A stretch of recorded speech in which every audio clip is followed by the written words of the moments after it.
નમસ્કાર. વેબિનારમાં જોડાયેલ દરેકનું સ્વાગત છે. આજે ગિરનારી મંડળનો 824મો વેબિનાર છે. વક્તા છે અમદાવાદના ડૉક્ટર જે એન પુરોહિત સાહેબ, જેઓ આપણને આજે આયુર્વેદની દૃષ્ટિએ કંદમૂળના ગુણધર્મો જાણો ભાગ 2માં પ્યાજ, ડુંગળી, ગરીબોની કસ્તુરી, કાંદા ઉપર વક્તવ્ય આપશે. ડૉક્ટર જે એન પુરોહિત સાહેબને વિનંતી કે તેઓ પોતાનું વક્તવ્ય હવે શરૂ કરી શકે છે. નમસ્કાર સાહેબ. જય ધન્વંતરી.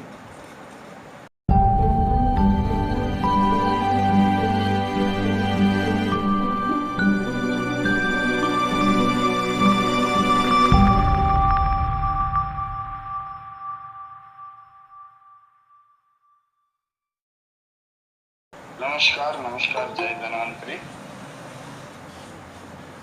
ભાગ 2, ક્રમાંક 824. કંદમૂળ ભાગ 2. કંદમૂળ એટલે વનસ્પતિ, અને વનસ્પતિ શાસ્ત્ર એટલે વનસ્પતિ શબ્દ સામે આવતા જ મા વનસ્પતિની વંદના યાદ આવે. માને પ્રણામ કરી આજના વેબિનારની વાતો કરીશું. ઓમ આયુર્વેદાય નમઃ. ઓમ આયુર્બલમ યશો વર્ચ પ્રજા પશુનવસુની ચ બ્રહ્મ પ્રજ્ઞાંચ મેઘાંચ વન્નો દેહી વનસ્પતયે. વન્નો દેહી વનસ્પતે. બળ અને બુદ્ધિ આપનાર માં વનસ્પતિને એટલે કંદમૂળ.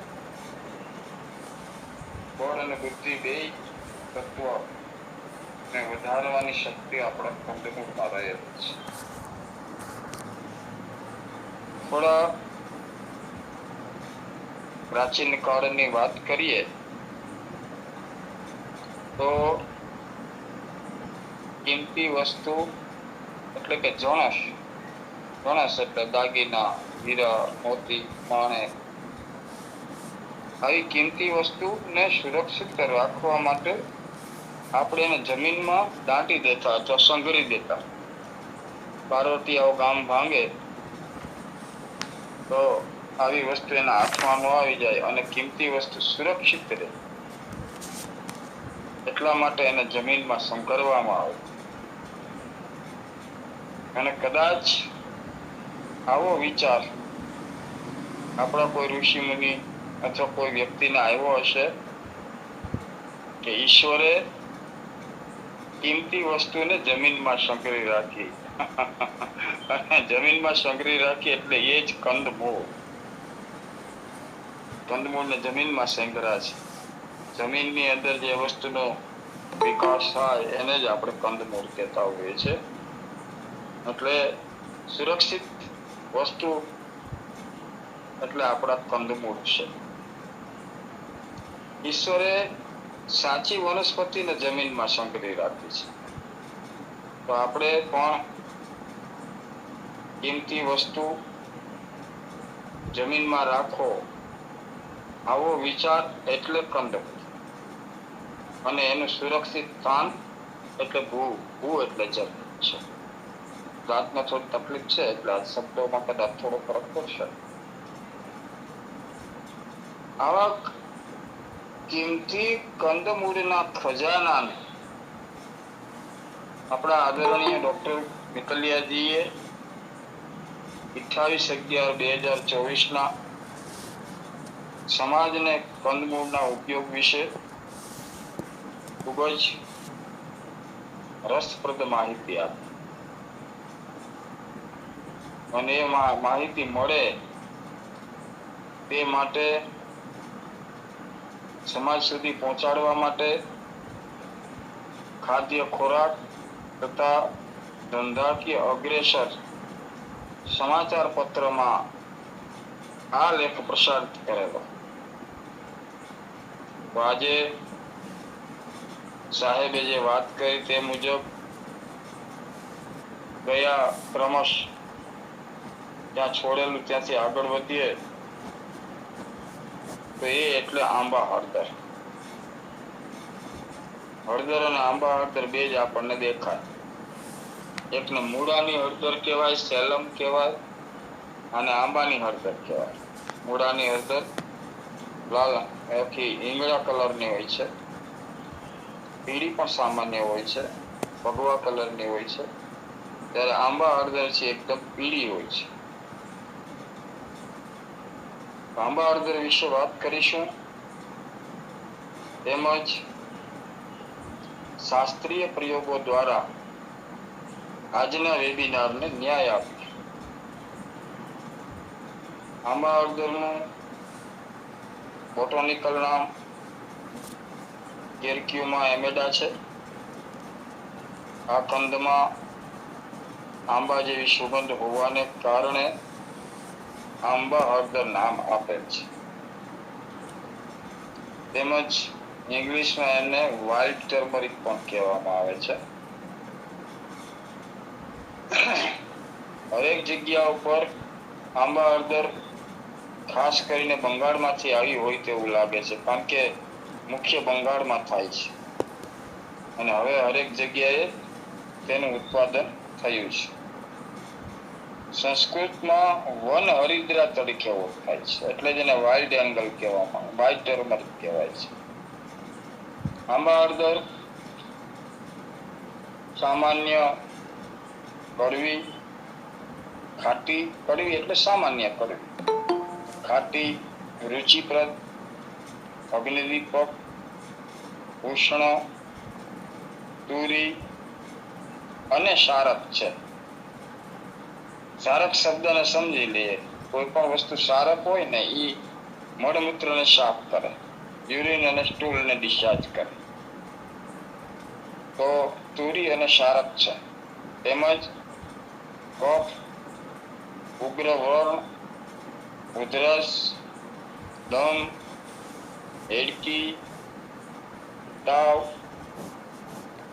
વાયુથી થતા દર્દ, દુખાવા, કંડુ એટલે ખંજવા અને મુખપાકનો નાશ કરે છે. તેમજ રક્તની પણ શુદ્ધિ કરે છે. હળદરમાં આ ગુણ તો છે જ, પણ બેયમાં થોડું ડિફરન્ટ છે, એના વિશે પછી વાતો કરીશું. તો ખસ ખજવાળ ઉપર આંબા હળદર અને કાળી જીરી એકત્ર કરી પેસ્ટ જેવું કરી અને શરીર ઉપર લગાવવું. તાત્કાલિક ખજવાળને બંધ કરવાને ગુણધર્મ આંબા હળદર અને કાળી જીરીમાં છે. આ જ રીતે આખા શરીર ઉપર ખસ આવી ગઈ હોય તો આ જ વસ્તુ કાળી જીરી અને આંબા હળદરને ઘીમાં ખરલ કરી ચોપડવાથી પામા એટલે ખસમાં ખૂબ જ ઉત્તમ પરિણામ પ્રાપ્ત થાય છે. કોઈ પણ જગ્યાએ ઠેસ લાગી હોય, આપણે ઠેસ શબ્દ કહીએ જેને ઠોક્કર કહેવામાં આવે. જનરલ શૂઝમાં તો વાંધો નથી આવતો, પણ પહેલા આપણે ચપ્પલ કે સ્લીપર કે આગળથી પગના અંગૂઠા બહાર હોય એવું કોઈ પણ વસ્તુ પહેરી હોય ને, હવે તો આપણે રોડ ઉપર ચાલીએ છીએ, પણ ગ્રામ્ય વિસ્તારની અંદર ઘણી વખત કોઈ જમીન ઉપર બેઠો પથ્થર હોય ને એમાં પગ ભટકાઈ જાય, એને ઠેસ કહેવામાં આવે. કોઈ પણ જગ્યાએ ઠોક્કર લાગી હોય અને સોજો આવેલો હોય, વાગવાથી લોહી જામી ગયું હોય, તો આંબા હળદર અને હીરાબોર બંનેને પાણીમાં નાખી સામાન્ય ગરમ કરી અને એનો લેપ કરવાથી બહુ જ જલ્દી દુખાવો બંધ કરે છે. કોઈ એટલે આના ઉપરથી નક્કી થાય કોઈ પણ જગ્યાનો સોજો હોય માર વાગવાથી, આવા સોજા ઉપર આનો પ્રયોગ કરી શકાય. તાત્કાલિક દુખાવાની અંદર રાહત આપવાનો ગુણ આ બંને વસ્તુમાં છે, હીરાબોર અને આંબા. ઘણા બાળકોને chicken POX, small chicken POX એટલે ઓળી અને અછબડા નીકળ્યા બાદ તેમના ભીંગડા નીકળે અને તેના ડાઘા પણ પડી જાય અને ભીંગડા ઘણી વખત જતા નથી. તેના ઉપર કુવાડીઓ અને આંબા હળદર એટલે કુવાડિયાના બીજ, આંબા હળદર, કાળી જીરી, બાકુચી અને આંબળા, આ આટલી વસ્તુને ગૌમૂત્રમાં એક દિવસ થોડા ગૌમૂત્રમાં રાખીને પછી એને વાટી લેપ કરી અને શરીરે લગાડી અને થોડા સમય પછી સ્નાન કરાવવાથી 3-4 દિવસ કે 7 દિવસ સુધીનો પ્રયોગ કરવાથી હોરી અછબડા પછીના જે ભીંગડા, ડાઘ આ બધાની અંદર ખૂબ જ સરસ પરિણામ એટલે આપણને આંબા હળદર આપે છે. જનરલ આપણે આંબા હળદર એટલે ખાદ્ય પદાર્થ તરીકે મજા આવે ખાવાની, સુધારીને એમાં બોલીએ બે હળદર મિક્સ કરી અને આદુ નાખી બહુ ટેસ્ટી જ લાગે છે, પણ એના ઔષધીય ગુણ પણ એટલા જ મહાન છે. કૃમિજન્ય રોગમાં કૃમિના કોઈ પણ પ્રકારના રોગ હોય જેને કૃમિજન્ય પાંડુ રોગ કહેવામાં આવે, એનિમિયલ પ્રોબ્લેમ્સ હોય કોઈ પણ બાળકોને કે મોટાને, તો આંબા હળદર અને સિંધાલું મીઠું આ બેયને સાથે લીસોટી ચટણી જેવું કરી અને તેમાંથી અડધી ચમચી જેટલું ચટણી જેવું દ્રાવણ ગરમ પાણીમાં નાખી અને લેવાથી કૃમિનો પણ નાશ થાય.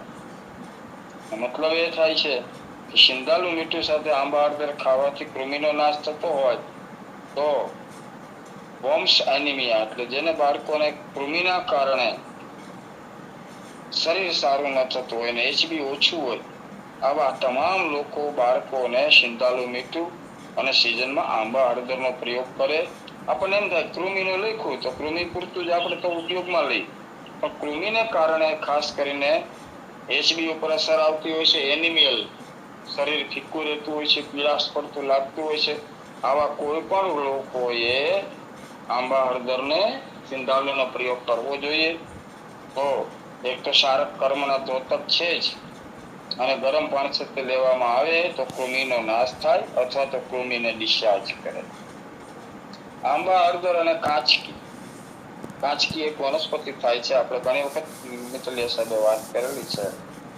કાચકી અને આંબા હળદર એટલે કાચકીના પાંદડા સાથે વાટી અને ખાલી પેટ ઉપર લગાડવાથી કૃમિ બહાર પડે. આયુર્વેદ વાહ, શું તાકાત હશે કાચકીના પાંદડાની. એનો પાલો કયો છે, આંબા હળદર અને કાચકીનો પાલો નાભીને ફરતું લેપ જેવું કરવામાં આવે તો પણ કૃમિને બહાર કાઢી નાખે એટલી તાકાત કાચકીમાં પણ છે, અને એની સાથે આંબા હળદર આવે છે. ઘણા બાળકને જન્મ થતાની સાથે 15 દિવસ સુધી અથવા તો 15 દિવસના સમયગાળા દરમિયાન શરીર ઉપર ફોડલા થતા હોય છે. ઝીણા ફોડલા થાય, ઘણાને મોટા થાય અને ફોડલા ફૂટે, અછબડા જેવા ફોડલા થતા હોય છે, ચણાની દાળ જેવા ફોડલા થતા, અને એ બ્લુ હોય તો ઘણી વખત હર્પીસ ગણવામાં આવે અને એના કારણે બાળકોના મૃત્યુ પણ થયાના જોયેલા છે. તો એ ફોડલા ખૂબ જ દર્દ કરતા હોય છે. આવા કેસમાં ક્યારેક મૃત્યુ પણ થઈ જતું હોય છે. ત્યારે જોઈના પાન લાવી એને ખલમાં ખાંડી રસ કાઢી એમાં આંબા હળદર ઘૂંટી અને લગાડવાથી બાળકને તત્કાલ બળતરાનો નાશ કરે. ખૂબ જ સરસ પરિણામ પડે છે. આ વસ્તુ આપણે કોઈ પણ જગ્યાએ બર્નિંગ હોય, શાસ્ત્રએ આપણને જે આપ્યું છે ને એ જો પૂરેપૂરું લખે ને તો આ એક એક ગ્રંથ આપણે ઊંચકી ના શકીએ, પણ આપણે અહીંયા પોતાની રીતે લોજિકલ સમજવા જેવું હોય છે કે કોઈ પણ જગ્યાએ બર્નિંગ થતું હોય તો આ પ્રયોગ કરાય. જોઈના પાંદડાના રસમાં આંબા હળદર કૂટી અને લગાવો એટલે બળતરા બંધ થાય. દાજી ગેલા ઉપર કામ કરે બર્નિંગ. કોઈ પણ જગ્યાએ પગના તળિયામાં બળતરા થતી હોય એવા કેસ આજકાલ બહુ જ આવે છે અને બહુ જોવા મળે છે. આવા સમયની અંદર પણ આંબા હળદરને કૂટીને લગાવવામાં આવે તો પગના તળિયાની બળતરામાં પણ ખૂબ જ સરસ પરિણામ કરે. શાસ્ત્રના નિયમ પ્રમાણે ઘણા લોકોને વાયુનો પ્રકોપ આધમાન વાયુ જેને કહેવામાં અને ખૂબ જ ઓડકાર આવે અને ગેસ છાતીમાં ભરાય તેવા લોકોને આંબા હળદરનું સેવન ન કરવું આવું શાસ્ત્રએ કહેલું છે. કારણ કે આધમાન વાયુમાં આંબા હળદર લેવાથી વાયુનો પ્રકોપ વધે અથવા છાતીમાં દુખાવો પણ થઈ શકે છે. ભૂલથી પણ આંબા હળદર ખાય અથવા તો આંબા હળદર ખાતા પહેલા કોઈને ખબર નથી કે મને છાતીમાં દુખશે અને આપણે બધા તબિયતથી ખાતા હોઈએ છીએ. પણ આંબા હળદર આપણે આજે ખાધી કે કાલે ખાધી હોય અને આંબા હળદર ખાધા પછી છાતીમાં દુખાવો થાય જમણી બાજુ ખાસ અથવા મિડલ કે ઉપરના ભાગમાં, નીચેના ભાગમાં વચ્ચે આવે તો ડોક્ટરને સલાહ તાત્કાલિક લેવી. કાનૂની દ્રષ્ટિએ પહેલા સલાહ આપી દઉં છું. પણ આંબા હળદરના કારણે છાતીમાં દુખાવો થતો હોય તો એ ઉપરના પોર્શનમાં હોય, જમણી બાજુ હોય, એમાં એટેકના ચાન્સીસ ઓછા હોય છે. તો આવો આંબા હળદર લીધા પછી છાતીમાં દુખાવો થતો હોય તો મોસંબીનો રસ સાકર નાખી અને દિવસમાં 2 વખત પીવાથી છાતીના દુખાવામાં ખૂબ જ ફાયદો કરશે. મોસંબીનો રસ અને આંબા હળદર ખાસ કરીને શિયાળામાં તો આપણને પુષ્કળ મળતી હોય છે. હવે ભાદરવા મહિનાથી અહીંયા પણ આવવા લાગે છે. તો કોઈ પણ પ્રકારના છાતીના દુખાવામાં આનું સેવન કરી શકાય. પણ હાથ પગ પકડાયેલા હોય, ડાબી બાજુ દુખાવો હોય, હૃદયની બાજુ દુખાવો સતત રહેતો હોય તો કાનૂની દ્રષ્ટિએ અને ઇમરજન્સીની દ્રષ્ટિએ તાત્કાલિક ડોક્ટરની મુલાકાત લેવી જોઈએ. તો ખંજવાળ, સોજો, ઓરી એટલે ચિકન પોક્સ, પછબડા, કૃમિ, રતવાના ફોડલા આ બધાની અંદર ખૂબ જ સરસ પરિણામ આપે છે. અને સાથે સાથે છઠ્ઠા પ્રકાર તરીકે પ્રકરણ થોડું એનું લાંબુ હતું એટલે એને છેલ્લે રાખ્યું છે. અસ્થિ સંધાનનો લેપ કોઈ પણ પ્રકારનો બનાવવામાં આવે, બધાની રેસીપી અલગ અલગ હોઈ શકે, કોમ્બિનેશન અલગ હોઈ શકે, પણ એમાં આંબા હળદર આવે ને આવે. આ આંબા હળદરના ગુણ છે. તો અસ્થિ સંધાનક લેપ જેમાં સૂકી આંબા હળદર, એળિયો, ગોગળ, મેંદા લકડી, સાજી ખાર, કાટાળું માયું એટલે માયાફળ, રેવંચીનો શીરો અને પઠાણી લોદ્ર આ સંભાગ બધી વસ્તુ લઈ ગરમ પાણીમાં એનો લેપ તૈયાર કરવો અને લેપ બનાવીને રૂ લગાડીને પાટોઈ બાંધી શકાય. પહેલાના સમયમાં આપણા હાથ ખરી ગયો હોય કે ફ્રેક્ચર હોય તો આવો લેપ લગાડી અને એની ઉપર ખાપિયા બાંધતા હતા. ખાપિયા એટલે લાકડાની ચિપ્સ, વુડન ચિપ્સ જેને આપણે કહીએ. અત્યારે વાડીલાલના આઈસ્ક્રીમમાં આવે ને એવી ચિપ્સ હોય, થોડી મોટી હોય, એ લગાડી અને ઉપર પાટો બાંધતા હતા. આવો લેપ જ્યારે આપણને ફ્રેક્ચરનો કે એવો ભય હોય તો હાડવૈદ્યના માર્ગદર્શન પ્રમાણે ઉપયોગ કરવાથી ચોટ, મૂંઢમાર, સોજો, વેદના અને હાડકાનું ફ્રેક્ચર અથવા તો હાડકું ઉતરી જવું અને સખત મૂંઢમારને કારણે લોહીનું જામી જવું, આવા હરેક જગ્યા ઉપર ના રોગોમાં અક્ષીર ઈલાજ તરીકે આંબા હળદર ખૂબ જ ઉપયોગી છે. પહેલાના સમયમાં ઉપર જણાવેલા રોગોમાં આપણા હાર્ડવેર આવી રીતે કામ કરતા.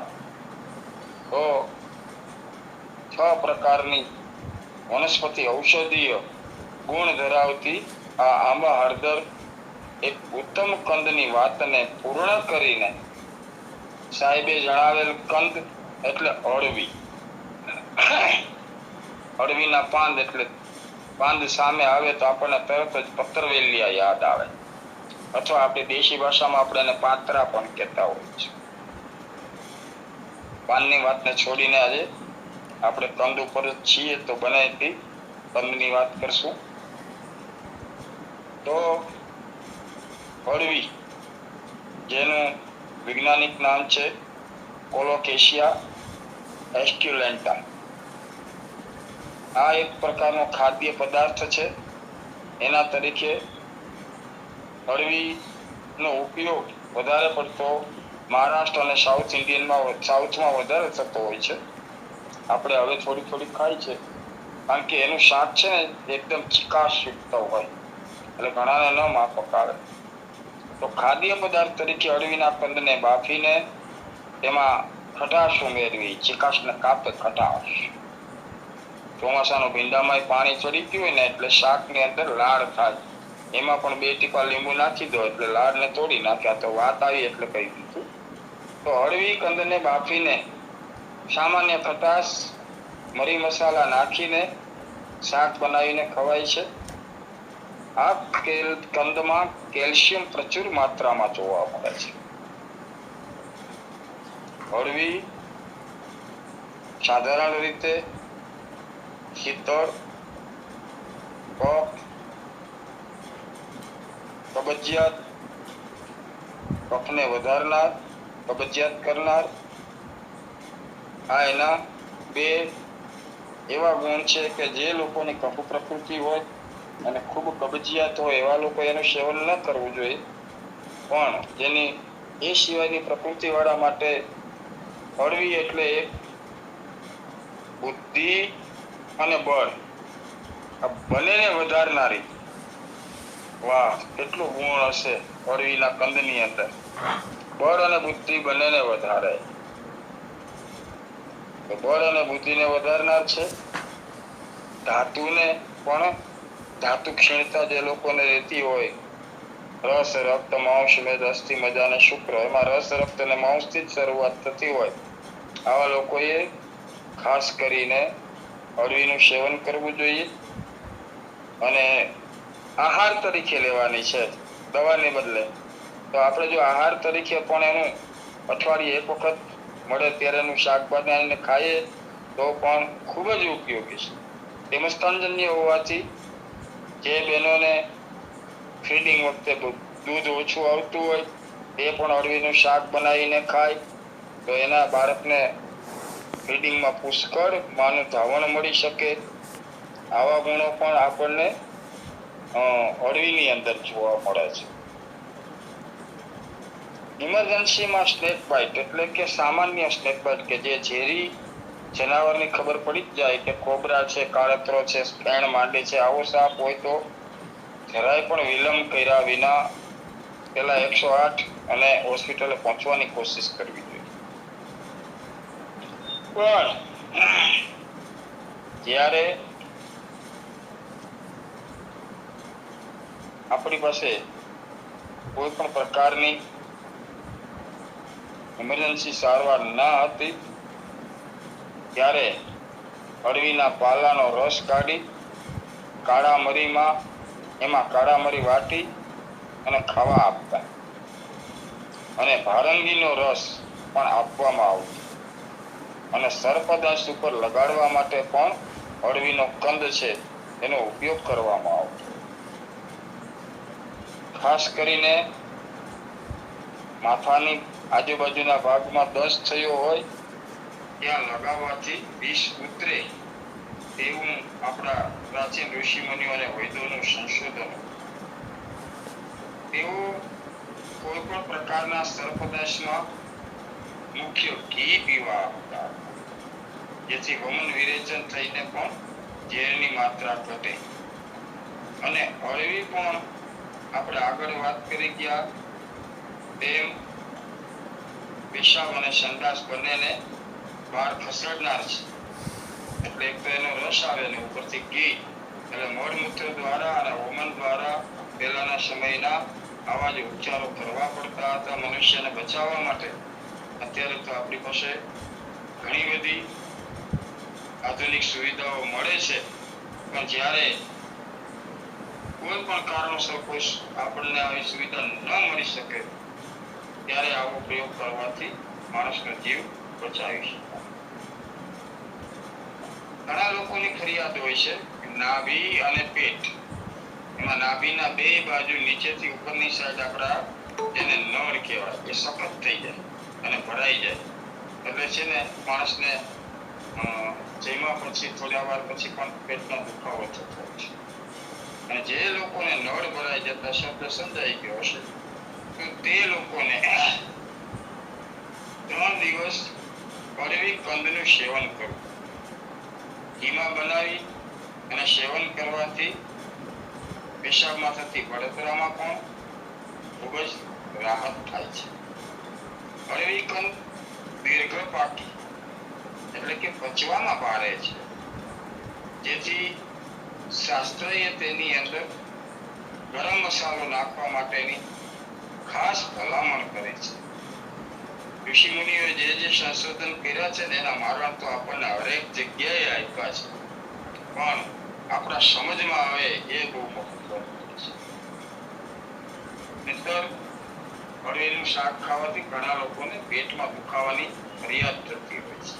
તો એમાં સુગંધી પદાર્થ એટલે કે લવિંગ છે, કાળા મરી છે, કાળા જીરું છે, આ હરેક વસ્તુ નાખી અને એનું શાક બનાવવું.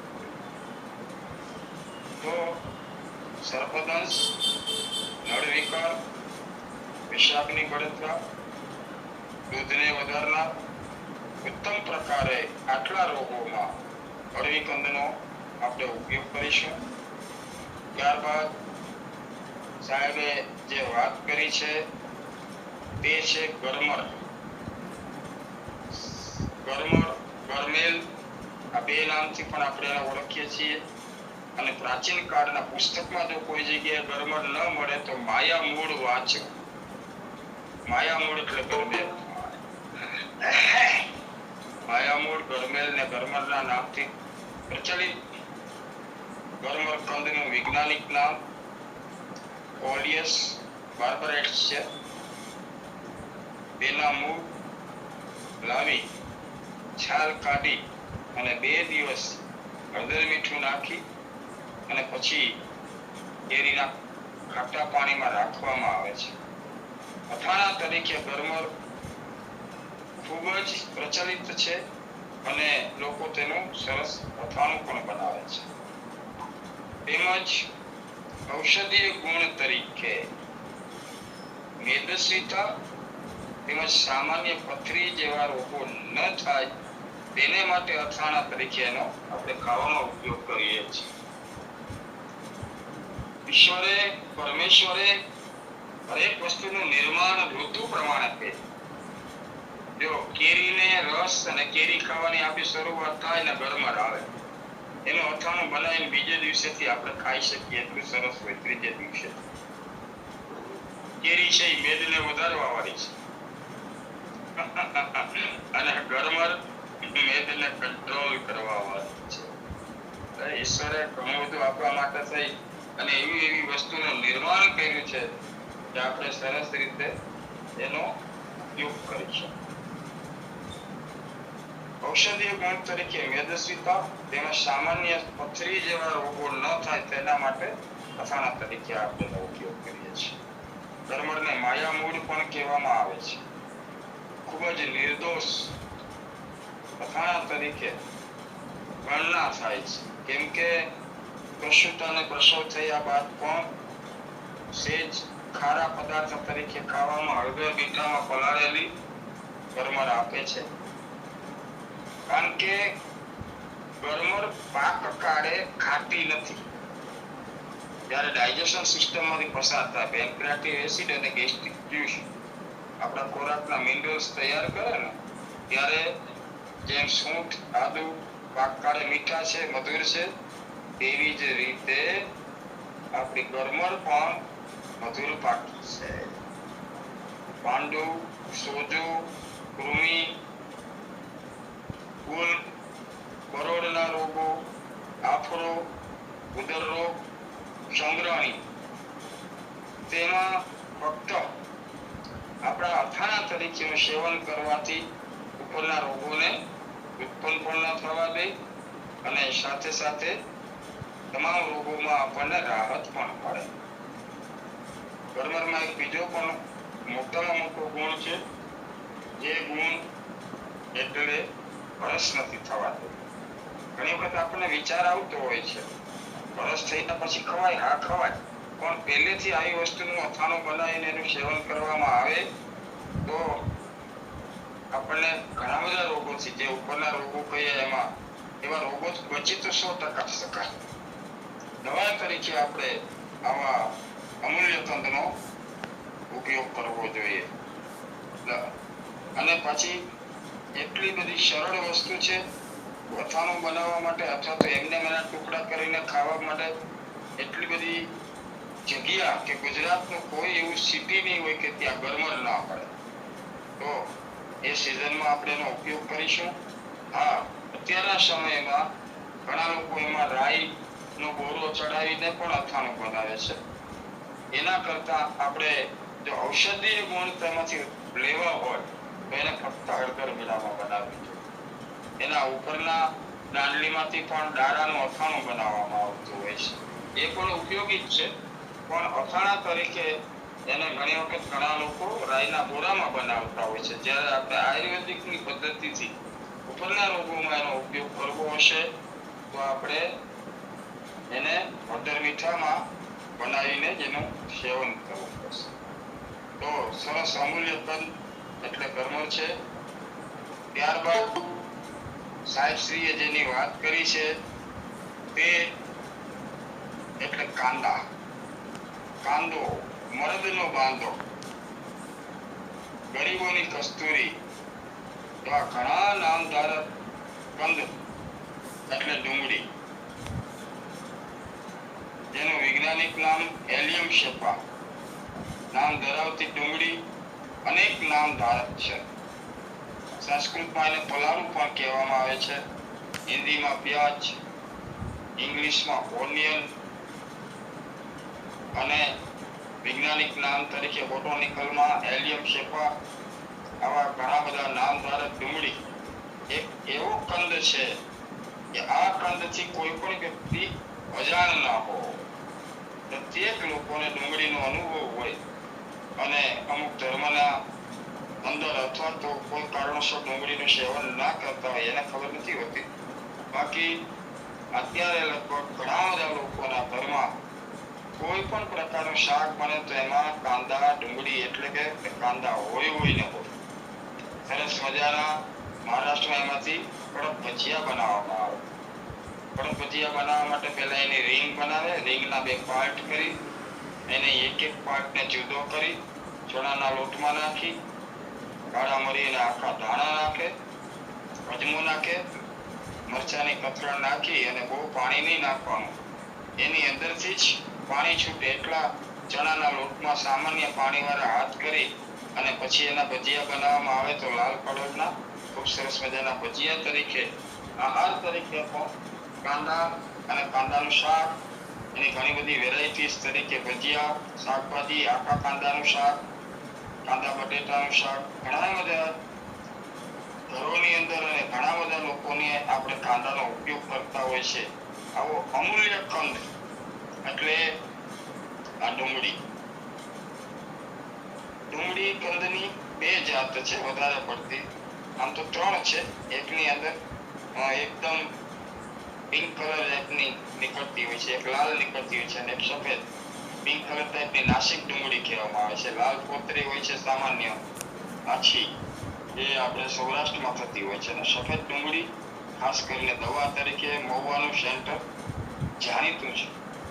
એમાં સફેદ ડુંગળી ગુણની અંદર ખૂબ જ વધારે છે. દવાની અંદર આપણે વધારે પડતી સફેદ કાંદાનો જ ઉપયોગ કરતા હોય છે. એટલે આપણા એક સરસ ફેમસ એવા વૈદ્યશ્રી રામજી ડોસા એક મહાન વૈદ્ય થઈ ગયા છે. તેઓ શ્રીએ બહુ સરસ એના માટે થઈ અને એક દુહો લખ્યો છે કે હળદીન પાછળ ડુંગળી, પાછળ ઘીની સાથ, સેવે શ્વેત પ્રભાતમાં, પુષ્ટિ પામે કાળ.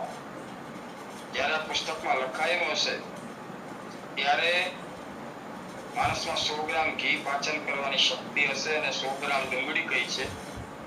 અત્યારે 25 ગ્રામ ઘી, 25 ગ્રામ ડુંગળી અને એમાં હળદરનો પાવડર નાખી અને શ્વેત પ્રભાત એટલે સવારના 5 વાગ્યાનો સમય માં જાગી સામાન્ય કસરત કરી અને આનું સેવન કરવામાં આવે તો પુષ્ટિ પામે ઘાત એટલે શરીરને મજબૂત બનાવે. એટલે કાંદો એટલે મરદનો બાંધો કયો હોય છે.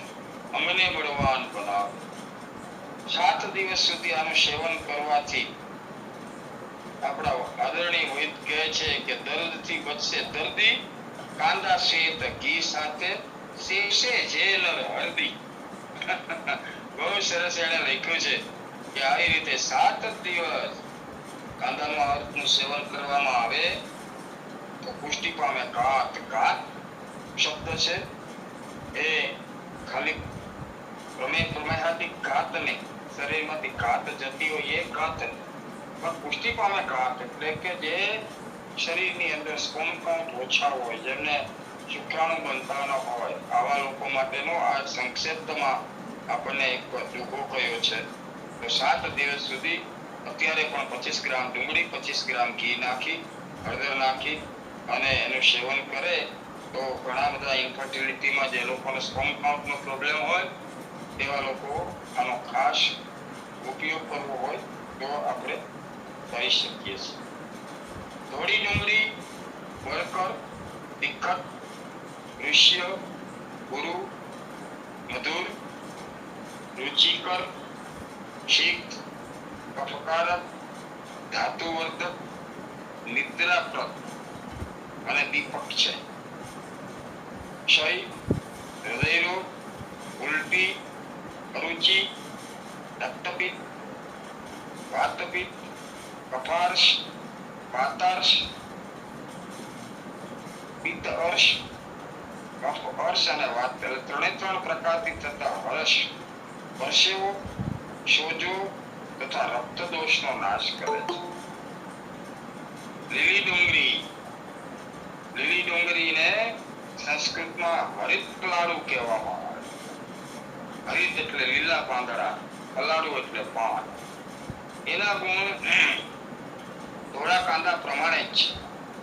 રાતી ડુંગળી એટલે કે રાતો કંદ, શીતળ, શીત, અગ્નિદીપક, ગુરુ, તીખી, મધુર, ઉષ્ણ, પિત્તકર, ઋષ્ય અને બળકારક છે. કફ, વાયુ, સોજો, હરસ અને કૃમિનો નાશ કરે છે. બેયના ગુણધર્મોમાં થોડો ડિફરન્સ છે, પણ ડિફરન્ટ જ છે. આ રીતના ગુણધર્મ ધરાવતા કાંદા એટલે કે ડુંગળી, એના બીજમાં પણ ઘણા બધા ગુણધર્મ છે. નાના બાળકીને ઘણી વખત આકડી, ધનુર્વાત જેવા લક્ષણ દેખાય અને કન્વર્ઝન જેવું લાગે, આવા સમયે પણ થોડો કાંદો ભાંગી અને એને સૂંઘવાથી તાત્કાલિક આકડી એટલે કે ધનુર્વાત ટાઈપના લક્ષણ હોય અને કન્વર્ઝન હોય તો એની અંદર ખૂબ સરસ મજાનું પરિણામ મળે. ઉન્માદ રોગી વધારે પડતા તોફાની બની ગયા હોય અને તોફાન કરતા હોય અથવા તો અનકંટ્રોલ જેવું લાગતું હોય ત્યારે મજબૂત લોકો દ્વારા એને પકડી અને સફેદ કાંદાના રસનું આંખમાં અંજન કરવામાં આવે તો તેના મગજમાં પણ ઘણી બધી તાત્કાલિક સ્થિરતા આપણને જોવા મળે છે. ગરમીએ કપાળ દુખે, કપાળનું દુખવું અને માથું દુખવું એમાં થોડોક ડિફરન્સ છે, પણ છતાં પણ કપાળનો ભાગ દુખતો હોય તો ડુંગળી સૂંઘવાથી અથવા તો કપાળ ઉપર ચંદનમાં કપૂર ઘસી તેનો લેપ કરો. કપૂર અને ચંદનમાં સેજ નાખી અને એમાં 2 ટીપા ડુંગળીનો રસ નાખી અને એનો લેપ કરવામાં આવે તો પણ કપાળ ઉપરનો દુખાવો, બ્રહ્મરંધ્રનો દુખાવો, તે આંખોની ખેંચાતી હોય એમાં પણ ખૂબ સરસ મજાનું આપણને ડુંગળીમાં પરિણામ જોવા મળે છે. નાકમાંથી લોહી પડે છે, ઘણા લોકોને આપણે જેને નસકોરી કહેતા હોય છે, તાત્કાલિક કંઈ ન મળે તો ડુંગળીના રસના 1 ટીપું ખાલી એનું નશ્ય કરવું એટલે નાકમાંથી પડતા લોહીને પણ બંધ કરે છે. જ્યારે એના ગુણધર્મની આપણે વાત કરતા હતા ત્યારે જ વાત થઈ છે કે રક્તદોષનાશક છે. તો આટલું સરસ મજાનું નાકમાંથી લોહી પડે તેમાં પણ ડુંગળીનું નશ્ય સરસ કામ કરે છે.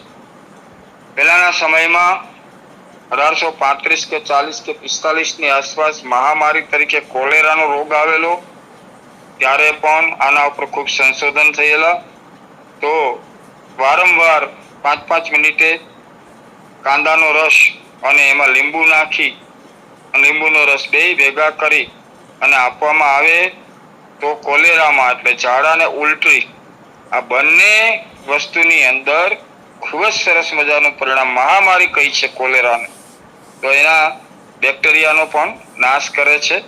આવો સરસ મજાનો ગુણ ધરાવતો કાંદા ક્યારેય પણ ફૂડ પોઈઝનની અંદર પણ આપણને ઝાડા અને ઉલટી બંને થઈ ગયેલા હોય અથવા તો એકલા ઝાડા થયેલા હોય અને કંટ્રોલ ન થતા હોય ત્યારે પણ કાંદાનો રસ કાઢી અને 1-1 ચમચી પીવું જોઈએ. અને ત્યારબાદ જુલાબ ઉલટી બંધ થઈ જાય તો એના મારણ તરીકે અડધો બાજરાનો રોટલો ઘીમાં લસણ કકડાવી અને ખૂબ ચાવીને એનું સેવન કરવું જોઈએ. કોલેરાનો ઉપદ્રવ ક્યારેય ન થવા માટે રાત્રે ભોજન કર્યા પછી ડુંગળીના રસમાં ચણા જેટલી હિંગ ઘસી અને તેમાં વરિયાળી 1 માસો અને ધાણા 1 માસો નાખીને જો કોઈ પણ વ્યક્તિ એનું સેવન કરે તો એ ક્યારેય કોલેરાનો ભોગ બનતો નથી.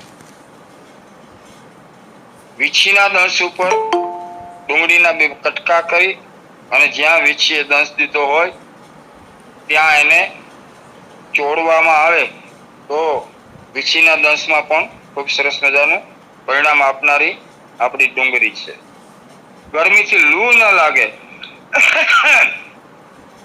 એના માટે થઈ અને સફેદ નાની એક ડુંગળી આપણી પાસે એટલે કે ખિસ્સામાં રાખવાથી પણ ગરમી લાગતી નથી, લૂ લાગતી નથી. આ મારો સ્વાનુભૂત પ્રયોગ છે અને મેં એનો પ્રયોગ કરેલો છે. અમદાવાદની 40-42 ડિગ્રી ઉપરની ગરમીમાં ખિસ્સામાં ડુંગળી રાખી અને લટાર મારવાથી લૂ ન લાગે એવું એનું જે વિધાન કરેલું છે એમાં શક્યતા જોવા મળી. આજકાલની અંદર 135 ના માવા, હાથમાં ચોળીને ખાધેલી તમાકુ, જોકે સારું નથી છતાં પણ આવી તમાકુ ચડી ગઈ હોય કોઈ તો એને તાત્કાલિક 2 ચમચી ડુંગળીનો રસ પાઈ દેવો.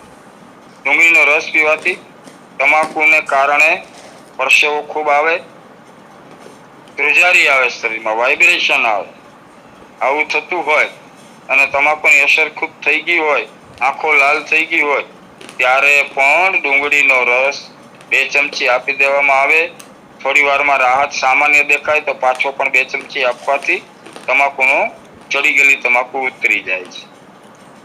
ગરમી ઉપર જે લોકોને શરીરમાં ગરમી ખૂબ રહેતી હોય આવા લોકોએ બાફેલી ડુંગળીને પહેલા બાફી નાખવાની, પછી એમાં જીરું અને ખડી સાકર એકત્ર વાટી ગાયનું ઘી નાખી અને એનું સેવન કરવામાં આવે તો શરીરની અંદરની ખોટી ગરમી અથવા તો ગરમીને કારણે ચામડીના અમુક પ્રકારના ફોડલા નીકળતા હોય એટલે કે પગની અંદર જામરા નીકળતા હોય અને આખો દિવસ બીજા લોકો કરતા જેને ગરમી વધારે થતી હોય તેમણે જીરું, ખડી સાકર અને ગાયના ઘીમાં બાફેલી એક નાની ડુંગળીનો કચુંબર નાખી અને સેવન કરવું જોઈએ.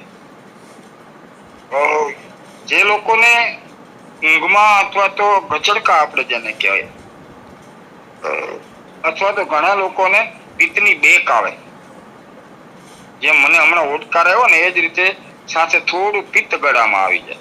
અને આવા ઘણા પેશન્ટને જોઈએ ઘણી જગ્યાએ આપણે પણ બધા જે અત્યારે જોઈન્ટ છે બધા જાણેલું હોય અથવા સાંભળેલું જ હોય કે અમ્લપિત્તને કારણે ગળામાં બળતરા થતી અને આવા ફરિયાદ ઘણા બધા પેશન્ટની પણ હોય છે.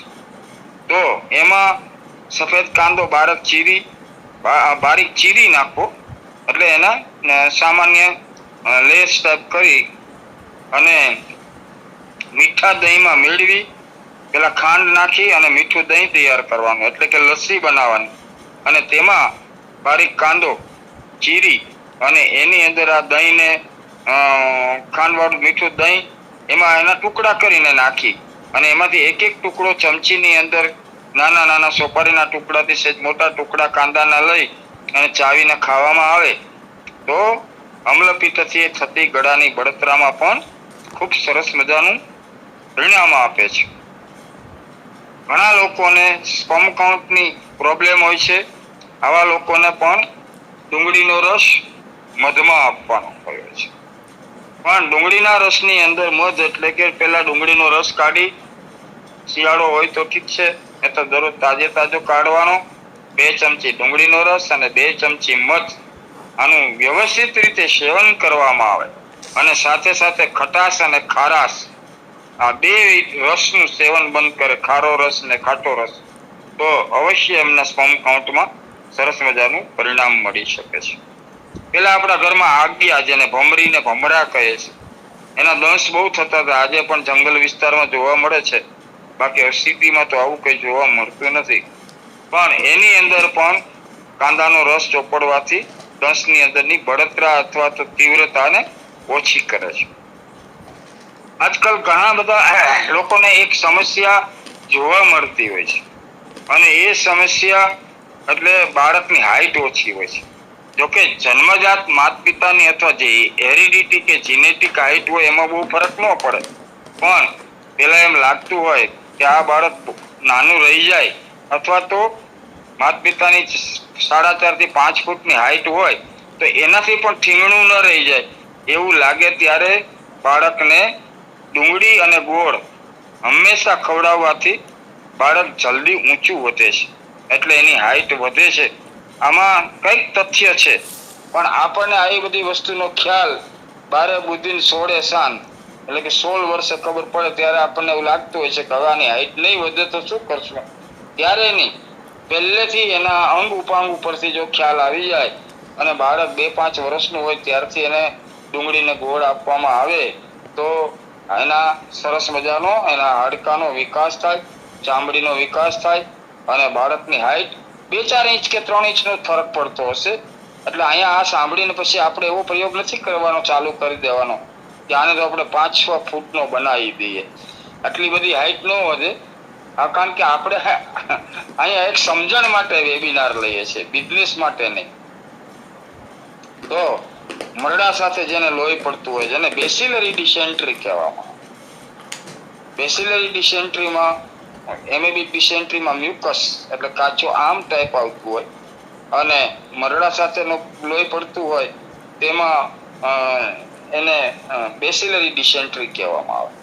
આવી બેસિલરી ડિસેન્ટ્રીની અંદર ડુંગળી બારીક એના ટુકડા કરી 4-5 વખત એને ધોઈ નાખવી અને ગઠ્ઠાદાર દહીં એટલે પંજાબી દહીં જેને આપણે કહીએ એ 2 વખત બેને મલાઈ કાઢી લીધેલું હોય એવું નહીં, પણ ગઠ્ઠાદાર દહીંની સાથે ખાવામાં આવે ડુંગળીના ટુકડા તો લોહી પડતા મરડામાં પણ ખૂબ સરસ પરિણામ આવે છે. પહેલાના કાળમાં જ્યારે પ્રોહિબિટેડ જે વસ્તુને નહોતી ગણવામાં આવતી અને જેની ગણના નાર્કોટિક્સમાં નહોતી, ત્યારે કોઈ પણ પ્રકારના ઝાડા બંધ ન થતા હોય તો કાંદાના રસમાં અફીણ મેળવીને પીવડાવવાનો રિવાજ હતો. અત્યારે આ આપણે ના કરી શકીએ કારણ કે નાર્કોટિક્સ અને એની પર બહુ મોટો ગુનો લાગુ પડતો હોય છે.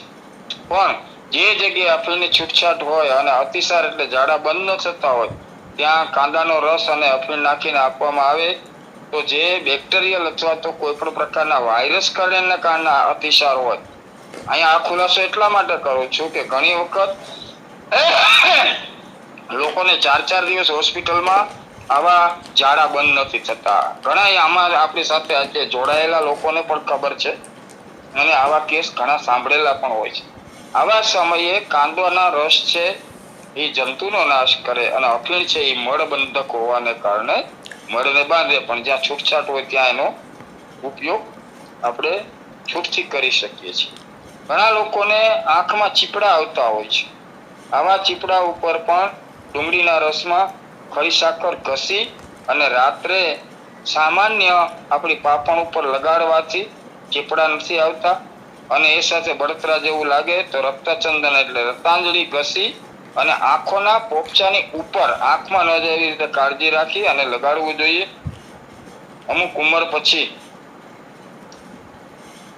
થોડી ડુંગળીનો રસ, મધ અને આદુનો રસ અને ઘી, મધ અને ઘી વિષમ ભાગે લેવા. એટલે કે થોડી ડુંગળીનો રસ એક સાથે એક જ દિવસ માટે લેવાય નહીં, પણ 2-3 દિવસનો રસ કાઢી લીધેલો હોય, એમાં 5 ચમચી મધ તો 10 ચમચી ઘી, અથવા 2.5 ચમચી મધ તો 5 ચમચી ઘી, અને જેટલો ડુંગળીનો રસ છે એટલો જ આદુનો રસ લઈ અને પ્રાતઃકાળે 21 દિવસ જેનું સેવન કરવામાં આવે તો વ્યક્તિ પુરુષત્વને પામે છે.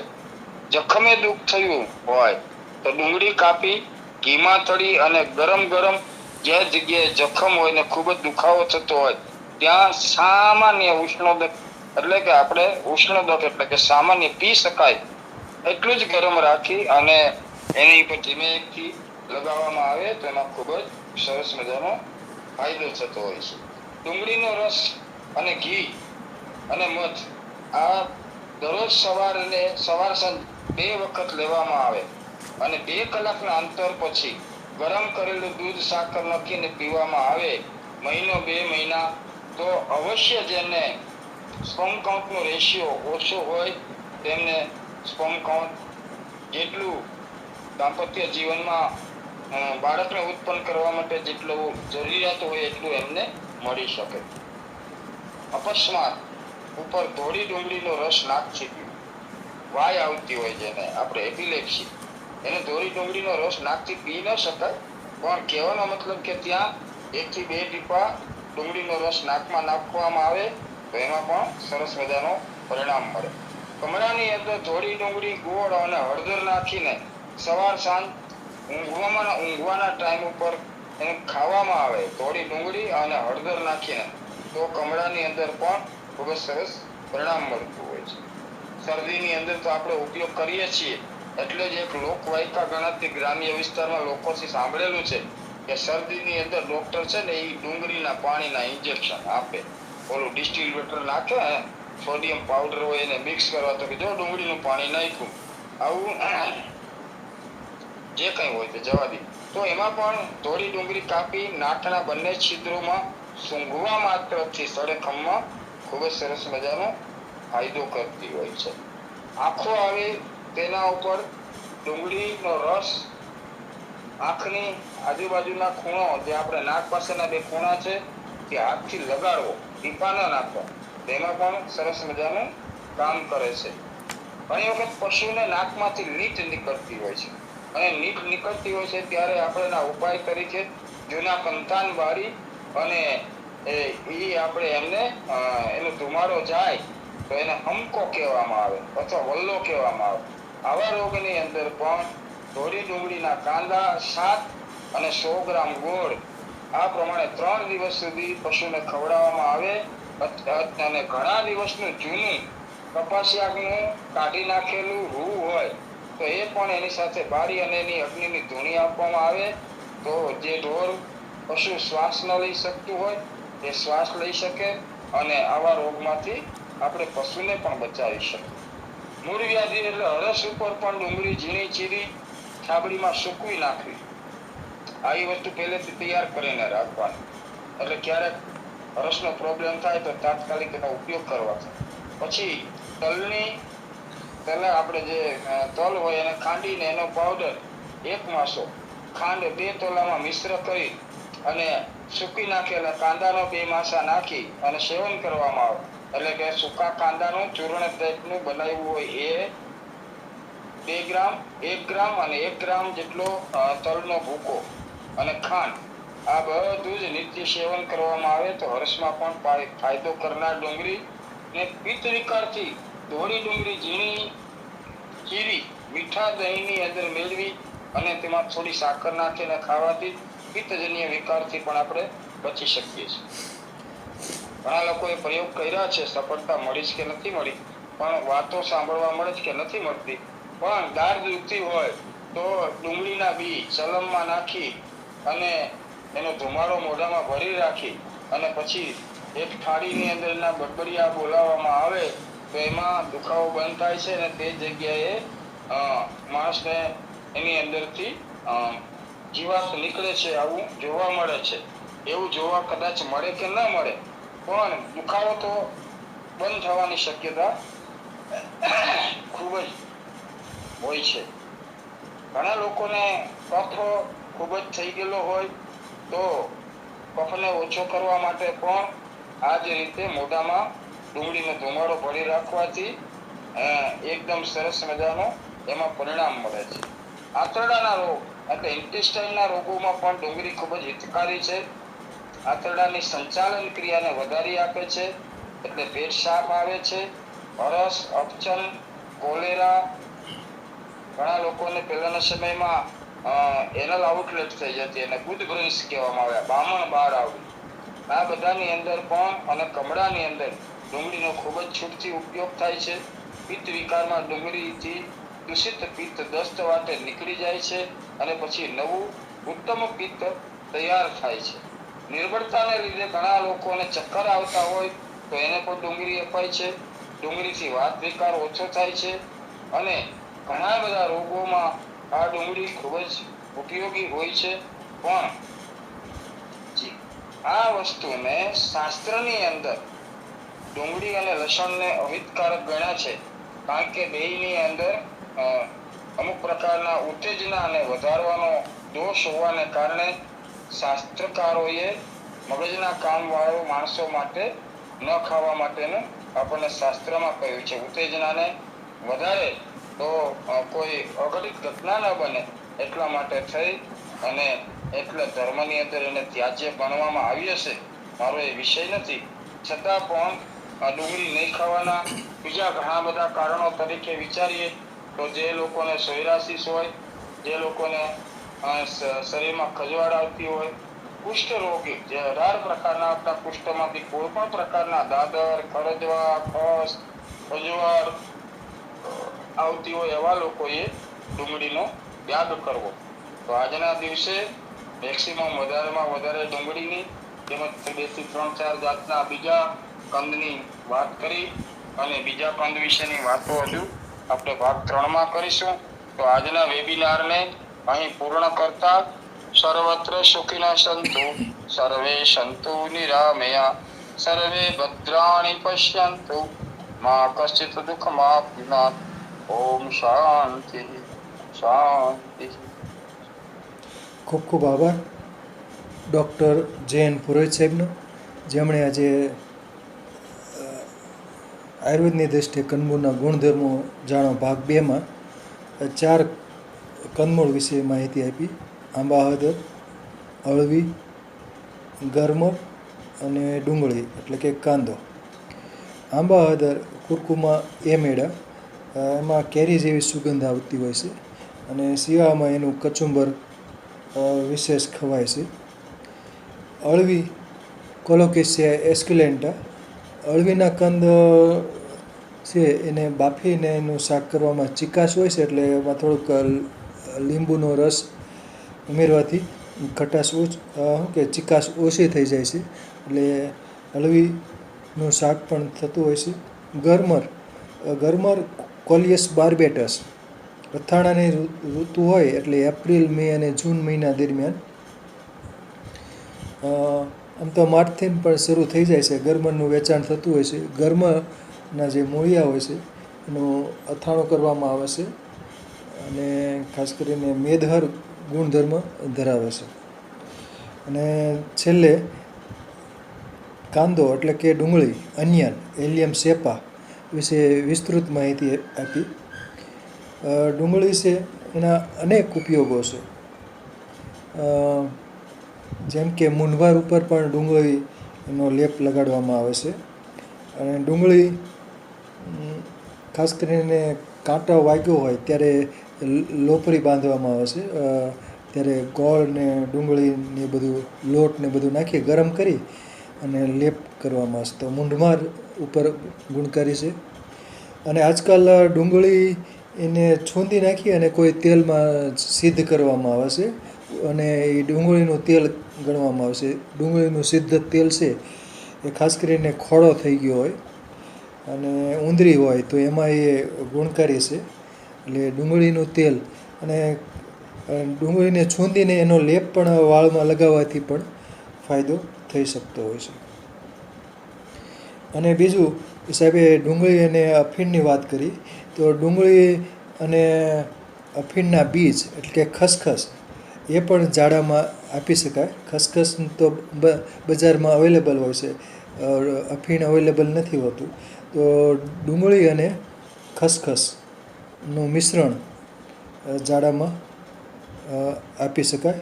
કેમ કે ખસખસ છે, અફીણના બી એ ગ્રાહી ગુણધર્મ ધરાવે છે, એટલે જાડામાં ગુણકારી છે. એટલે જાડા હોય, ઉલટી હોય, કોલેરા હોય તો એમાં પણ ફાયદો થઈ શકે છે. શિયાળામાં ઓળો બનાવવા માટે તો ડુંગળી ખાસ વપરાતી હોય. લીલી ડુંગળી આખી અથવા ડુંગળીના કંદ, આખી ડુંગળીનું શાક પણ બનાવાય છે, ભજીયા બને છે. અને ડુંગળી અને ગાંઠિયા, આમ તો ડુંગળી કફકર છે, પણ ડુંગળીને ગાંઠિયા ખાવાથી કફ વસૂટે. એટલે અને ચણા ચોર ગરમમાં પણ ડુંગળીનું કચુંબર ઉમેરાતું હોય છે. અને બાકી સાહેબે કીધું ચર્મ વિકાર હોય તો ડુંગળી ખાવી નહીં. અને ડુંગળીને દૂધ વિરુદ્ધ આહાર બને છે. અને કેટલાક ધાર્મિક સંપ્રદાયમાં ડુંગળીનું સેવન વર્જ્ય ગણ્યું છે, જેમ કે જૈન હોય કે સ્વામિનારાયણ હોય કે અમુક બીજા કોઈ પણ સંપ્રદાય હોય. સાધુ સંત લોકો પણ ડુંગળીનું સેવન કરતા નથી, કેમ કે તામસી આહાર ગણવામાં આવે છે. કેમ કે વાજીકર ગુણધર્મ ધરાવે છે, એટલે તામસી આહાર હોવાથી ડુંગળીનું સેવન સાધુ સંન્યાસી લોકો, જે તપસ્વી લોકો હોય, કરતા નથી. સરસ વક્તવ્ય. ખૂબ ખૂબ આભાર. સરસ માહિતી મળી. ખૂબ ખૂબ આભાર સાહેબ. સરસ સરસ. જય ધન્વંતરી.